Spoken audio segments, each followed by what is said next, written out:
नांदेड माझी सासरवाडी आहे आणि नांदेडचे सर्व लोक आणि सकल जैन समाजाच्या माध्यमातून जे सत्कार झाला हे माझ्यासाठी फार गौरवची गोष्ट आहे। आणि या सत्कार समारोहामध्ये माझे सर्व प्रेम करणारे आणि या नांदेड जिल्ह्याचे राजकीय पक्षाचे सर्व प्रमुख उपस्थित होते।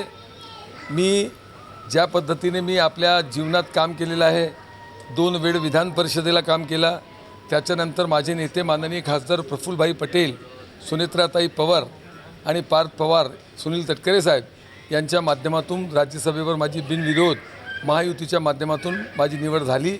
आणि पूर्ण नांदेडचे लोकांना, नांदेड जिल्ह्याचे जे माझे सर्व चाहनेवाले ते लोक आहे यांना फार खुशी आहे, म्हणून हे शानदार सत्कार समारोह इथे झाला।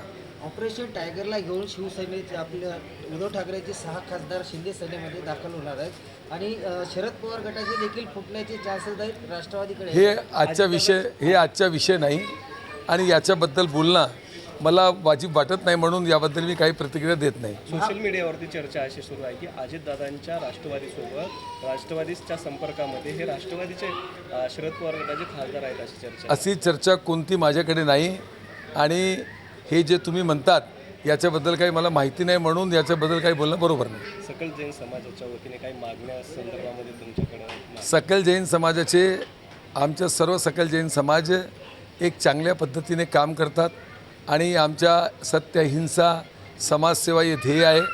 आणि आम्ही आमचे पूर्ण जैन समाजाचे जे सकल जैन समाज आहे यांची एक प्रमुख मागणी आहे की जे पूर्ण देशात सत्य अहिंसाच्या मार्गावर जैन संत, माताजी जैन संत जे लोक पदविहार करतात त्यांना बरेचसे प्रॉब्लेम येतात, मोठे मोठे ॲक्सिडेंट होऊन राहिले, त्यासाठी केंद्र सरकारकडून, राज्य सरकारकडून त्यांचं संरक्षण झालं पाहिजे।